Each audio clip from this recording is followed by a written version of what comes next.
Au sujet de la route Kananga-Kalamba-Mbouji, tout a été dit sur les travaux de sa réhabilitation. Le président de la République a ainsi consacré l'après-midi de la journée de nativité à l'inspection de cette route dite de l'espoir. On l'appelle route de l'espoir et même route du salut. Pour la population de la province du Kasaï central, c'est une véritable route pour le salut parce que cette route, à l'époque où elle était praticable, elle permettait à ce que cette population puisse acquérir des biens, que ce soit des biens de première nécessité.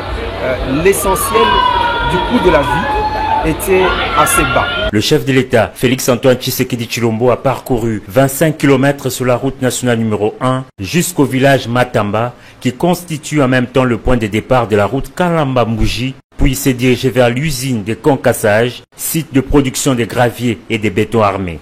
Tous les détails de son fonctionnement ont été donnés au président de la République. La base de vie des entreprises chinoises était la dernière étape de son inspection. Accompagné du ministre des Infrastructures, Travaux publics et Reconstruction, le chef de l'État a vu le premier tronçon asphalté de la route Kalamba-Mbouji et a reçu d'amples explications des entreprises chinoises ayant repris ces chantiers depuis le mois de septembre de cette année. Interrogé au sujet de l'évolution des travaux, le ministre des ITPR, Alexis Guissaro, a annoncé que d'ici juin 2025, les 230 km de la route dite de l'espoir seront rendus praticables en attendant les grands travaux d'assainissement et de la pose des bitumes. Nous voulons rassurer la population que cette route va être réalisée. Et nous prenons rendez-vous avec la population du Kasaï central en juillet 2027.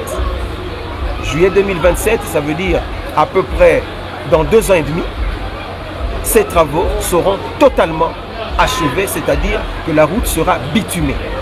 Mais avant ça, nous avons estimé, compte tenu de la demande pressante, du besoin de la population, nous avons convenu avec l'entreprise que d'ici 6 mois, c'est-à-dire au mois de juin 2025, que cette route soit rendue praticable.